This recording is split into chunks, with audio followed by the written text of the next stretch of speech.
দিনের পর দিন বাড়ছে চুরি ডাকাতির ঘটনা। বিশেষ করে বেছে বেছে বিভিন্ন সময়ে সোনার দোকানগুলিতে ডাকাতি করার প্রবণতা বেড়ে গেছে, যার জেরে নিরাপত্তাহীনতায় ভুগছেন স্বর্ণ ব্যবসায়ীরা।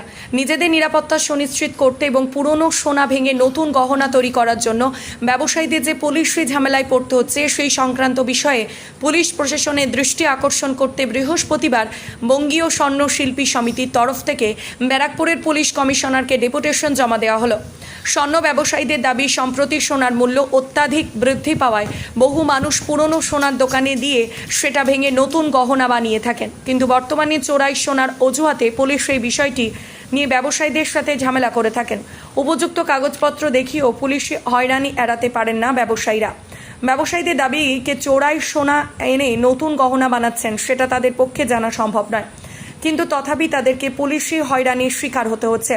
সোনার দোকানগুলির নিরাপত্তা ব্যবস্থা জোরদার করার পাশাপাশি চোরাই সোনার সমস্যা নিয়ে পুলিশি ঝামেলা থেকে স্বর্ণ ব্যবসায়ীদের বাঁচানোর আবেদনে ব্যারাকপুরে পুলিশ কমিশনার অলোক রাজরিয়ার সদর্থক ভূমিকা পালন করার আশ্বাস দিয়েছে বলে স্বর্ণ ব্যবসায়ীরা জানান।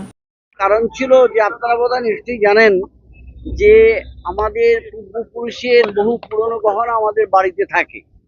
বর্তমানে সোনার দাম যেভাবে বৃদ্ধি পেয়েছে, সেই পুরনো গহনাকে ভেঙে আমরা নতুন গহনা তৈরি করে দিই।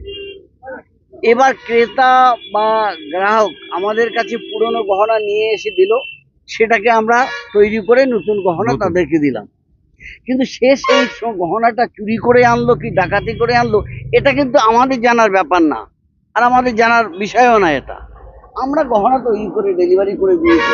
দেখা গেল 2 মাস পরে পুলিশ সেই ব্যক্তিকে নিয়ে এসে বলল যে এই যে মালটা নিয়ে আপনার কাছ থেকে বানিয়ে নিয়েছে, সেই গহনাটা চোরাই গহনা ছিল, এসে আমাদেরকে তুলে নিয়ে গেল। এই ঘটনাটা এই 1 বছরের ভিতরে অল ওভার ওয়েস্ট বেঙ্গলে প্রায় 16 থেকে 17টা হয়েছে।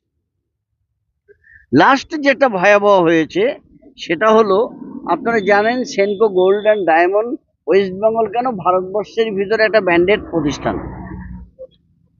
এদের কাছে মানুষ আসে বিশ্বস্ত নিয়ে।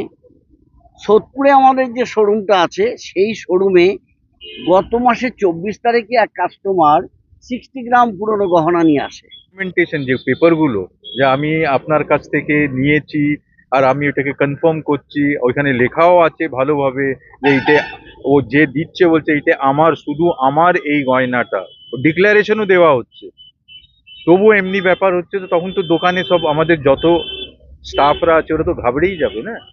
তো এখানে ভরসা নেই, কালকে আমি আবার কেউ আসবে, আবার এরা ধরে নিয়ে যাবে ভেতরে, আবার বলবে আছে না আমাদের বেল দিতে হবে। এইসব জিনিস আমরা ব্যবসা করবো না, এইসব জিনিসে পড়ে থাকবো।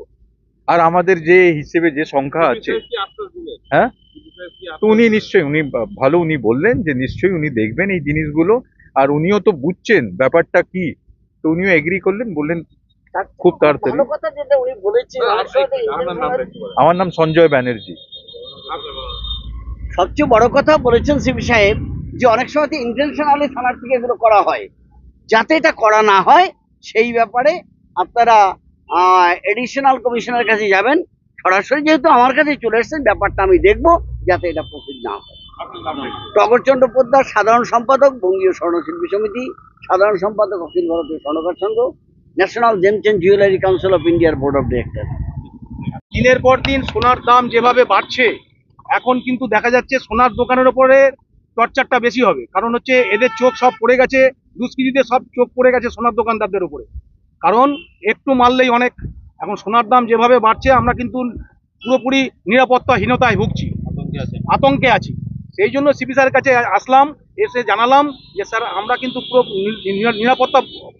নিরাপত্তাহীনতায় ভুগছি, আপনি একটু দেখবেন। তো উনি খুব ভালো এবং বলেছেন যে ঠিক আছে, আমরা এই ব্যাপারটা নিয়ে একটু দেখবো অবশ্যই। আরেকটা হলো ব্যারাকপুরে যে ডাকাতের মার্ডারটা হয়েছিল, সেই রায়টাও 14 তারিখে বেরিয়ে যাবে। 14-15 তারিখ এই আমাদের যে ব্যারাকপুরে যে নৃশংস হত্যা হলো, যে মার্ডারটা হলো, তার রায়টা বেরিয়ে যাচ্ছে মোটামুটি। উনি বললেন 15-16 তারিখ নাগাদ, 15ই আগস্ট কি 16 আগস্টের নাগাদ, হ্যাঁ, ওটা মোটামুটি রায়টা পেয়ে যাবো আমরা। আমার নাম সুশান্ত সরকার, ব্যারাকপুর পলতা সদরবাজার কমিটির সম্পাদক বঙ্গীয় স্বর্ণশিল্পী সমিতি। বিবাহ হলো সামাজিক মেলবন্ধন, তবে সুপ্রিম কোর্টের নির্দেশিকা অনুযায়ী বর্তমানে আপনার বিবাহকে আইনি স্বীকৃতি দেওয়া অত্যন্ত আবশ্যক। আর যার জন্য প্রয়োজন ম্যারেজ রেজিস্ট্রেশন। তবে আইনি স্বীকৃতি ছাড়াও উত্তরাধিকার প্রাপ্তি, সামাজিক আর্থিক সুরক্ষা ও পেনশন প্রাপ্তি, passport, visa, ration card, voter card, Aadhaar card, ব্যাংকের পাসবই প্রাপ্তি প্রভৃতি গুরুত্বপূর্ণ ডকুমেন্ট তৈরি করতে ম্যারেজ সার্টিফিকেটের এক বিশেষ প্রয়োজনীয়তা রয়েছে। তাই আর দেরি নয়, সামাজিক বিবাহের পাশাপাশি বিবাহ রেজিস্ট্রেশনের জন্য চলে আসুন বিবাহ রেজিস্ট্রেশন অফিসে। ঠিকানা রঘুনাথপুর, দিনুবাবুর ঘেরার পিছনে, কমিউনিটি হলের সামনে। সোম থেকে শুক্র বেলা 11টা থেকে বিকেল 4টে পর্যন্ত ম্যারেজ রেজিস্ট্রেশন করা হয়। যোগাযোগের নম্বর 9635488286, এছাড়াও 700142677721।